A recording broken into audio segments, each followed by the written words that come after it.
Komið sæl og verið velkomin í Ísland í dag. Þetta Karl Jónas Gíslason. Hann fæddur í Eþíópíu þar sem foreldrar hans voru kristniboðar. Seinna fetaði Karl í þeirra fótspor og voru hann og konan hans þar á árunum 1992 til 96 og svo aftur 2007 til 11. Þar unnu þau í kirkju syðst í Eþíópíu. Tilgangurinn var að gera lestrarkennslubók en kona Karls kennari. Haustið 2012 fór Karl svo einn til staðarins Korró. Og þegar ég kem þangað þá sagti mér, heyrðu Kalli, þú verður að hjálpa okkur. Ég segi, með hvað? Jú, sjá til, það eru tveir tvíburar hérna, og það á að bera það út. Og málið það að í Ómurat, meðal Dassanich fólksins, þá trúin á bölvun gríðarlega sterk. Og það ekki bara það að ég hafi gert eitthvað illt sem hefur verið í för með sér, heldur geta verið foreldrar mínir eða jafnvel afa mín og afi eða langamma og langafi. Og í þessu tilfelli þá sagan svo að þessi kona sem fæddi tvíburana, hún hafði eiginmann sem var myrtur. Morðingjarnir voru teknir á lífi eða dóu og hefðin svo að þá gengur elsti bróðir maka að eiga konuna og þau börn sem þau eignast þá börn hins látna og þannig heldur ættin áfram. Og svo deyr hún þarna við fæðinguna og annar drengjanna tileigður og í þessu samfélagi þá þannig þegar svona að þetta merki bölvunarinnar. Þannig að amman hún tekur drengina og hún veit að hún þarf að bera það út. En svo vissi hún það líka að fólk í kirkjunni hafði bjargað öðrum börnum frá þessu áður. Þannig hún kom með þetta þarna til í kirkjuna, í Korró. Og ég kem þarna niður þetta fyrir 4 daga gamlir. Því að það enginn sem getur tekið það að sér. Það lítill matur á svæðinu og fólk bara ekki í þeim aðstæðum að það geti bjargað. Og amman horfir á mig og segir, annarkvort tekur þú þá, eða þá ég þarf að bera það út og hýr að sjá drengina. Og þeir voru bara á stærð við kópflösku, pínu litlir. Og ég segi við gömlu konu, heyrðu, þú passar þá í 1-2 daga.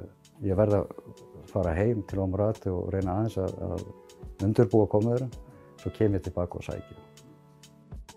Karl fór tilbaka til að undirbúa, fann 2 litla pela, smá þurrmjólk og kom svo tilbaka. Við komum með það tilbaka og ég tek ömmuna með og segi, þú verður að sinna þeim þangað til ég búinn að finna lausn fyrir strákana. Því að ég hef öðrum verkum að sinna líka og þú þarft að passa strákana á meðan ég finn þetta. Amman sem gat ekki tekið bræðurnar sjálf, samþykkti þó að hjálpa til á meðan væri að finna lausn.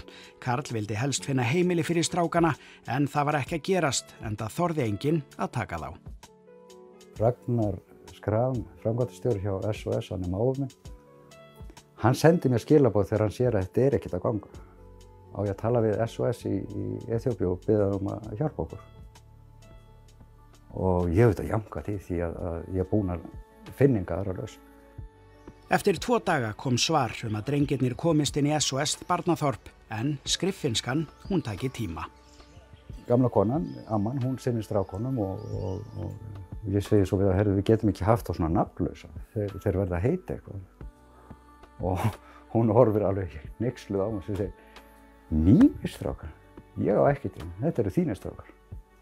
Ég prívat og persónulega skráður sem ábyrgðarmaður fyrir drengjanum og meðan ég að finna lausn. Og svo fengu við nöfnin sín, Ísak og Samúel. Og það var, ég valdi þessi nöfna því að sem kristniboði þá þekki ég mína biblíu og það sagt frá 2 drengjum í rauninni, eða börnum, sem voru sérstaklega útvaldir.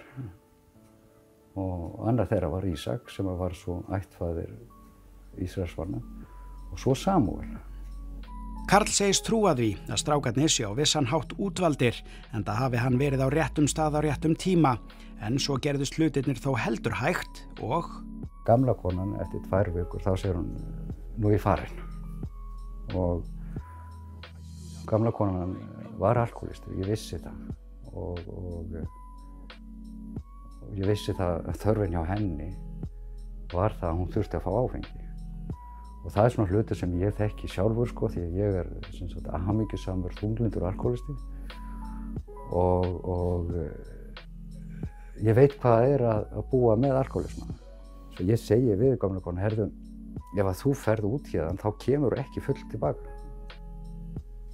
Nei, ég er ekki að koma tilbaka, segir hún. Ég ætla bara að fara. Sömu nótt að þá var hún myrt. Og í þessu samfélagi þarna í Daðsani, sko, þá horfa jú allir á þetta og segja, sjáu þið bölvurina. Og í framhaldi, sko, þá bara kom enginn inn á lóðina til okkar, nema örfáir sem að treysti sig til þess. Og þeir skildu ekki hvernig við þorðum að hafa þessa drengi, sko. 6 vikum síðar lætur SOS vita að þetta sé að gangi í gegn, en á sama tíma ætlaði bæjarráð að neita Karli og barnaþorpinu að taka börnin og rökin voru þessi hjá yfirmanninum.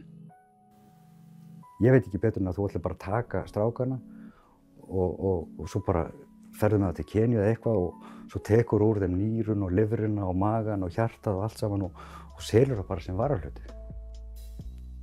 Sem betur fer var hægt að útskýra að Karli gekk eitt gott til og markmiðið var að bjarga drengjunum. Og morgunin eftir þá koma fólki frá SOS barnaþorpinu.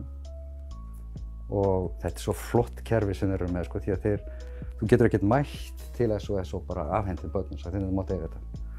Þeir koma á staðinu og athuga bakgrunnin, hvort þetta sé satt og rétt. Þá var athugað hvort örugglega enginn gæti eða vildi gefa börnunum heimili, en svo var ekki. Ég fæ að halda strákunum inn í bílinn, það sem að 2 konur sitja og taka við þeim og svo stend ég hjá bílnum og tárin byrja bara að trilla, sko. Og léttir yfir því að lausnin er komin fyrir drengina. Ég er alveg viss að einhverjir sem eru að horfa að hugsa, kom aldrei til greina að þú tækir þessa 2 strákar sjálfur og myndi koma konuðinu óvart sem var heima?